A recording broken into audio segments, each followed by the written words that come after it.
د اطلاعات او کلتور وزارت سرپرست وزیر وایي په کندهار کې د احمدشاه بابا کور بیا رغوي.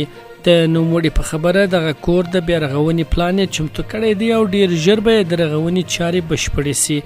یاد دې وي چې دغه کور ځینې برخې د ویجاړېدو له ګواښ سره مخ دي. کندهار کې د $1.5 میلیون په ارزښت د وچې میوې د پروسس فابریکه جوړه شوه. د فابریکې مسؤلان وایي د ورځې 15 ټنه وچه میوه د نړیوالو بازارونو د غوښتنې مطابق پروسس کوي. د کندهار د سوداګرۍ خونه وایي دا فابریکه نړیوال بازار کې د پروسس شوې میوې د پروسس کولو ټول معیارونه پوره کوي. د هرات په اسلام کلا بندر کې ایران ته د $250,000 امریکایي د قاچاق مخه ونیول شوه. دفاع وزارت وایي د 200 الفاروق کلي اردو سرحدي سرتیرو د هرات ولایت اسلام کلا بندر څخه یو کس ته $250,000 امریکایي سره چې غوښتل ایران ته قاچاق کړي نیولای دی.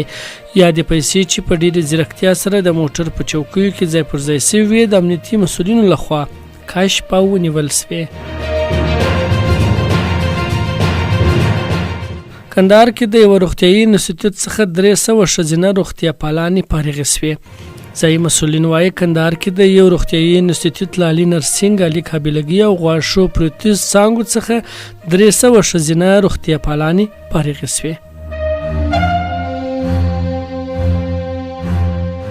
او د روسیې په یو پوځي روزنیز مرکز کې 2 رضاکاره پوځیانو ډزې کړې دي چې 11 کسان یې وژلي او 15 نور یې ټپیان کړي دي. د روسیې دفاع وزارت د یوې خبرپاڼې په خپرولو سره ویلي چې د بلکلور په سیمه کې د پوځي روزنې په یو مرکز پرون 2 رضاکارو پوځیانو ډزې وکړې چې 11 کسان یې ووژل او 15 نور یې ټپیان کړل. خبرپاڼه زیاتوي چې دا پیښه هغه وخت رامنځته شوه چې د رضاکارانو د اوکراین د جګړې لپاره روزنه ترلاسه کول.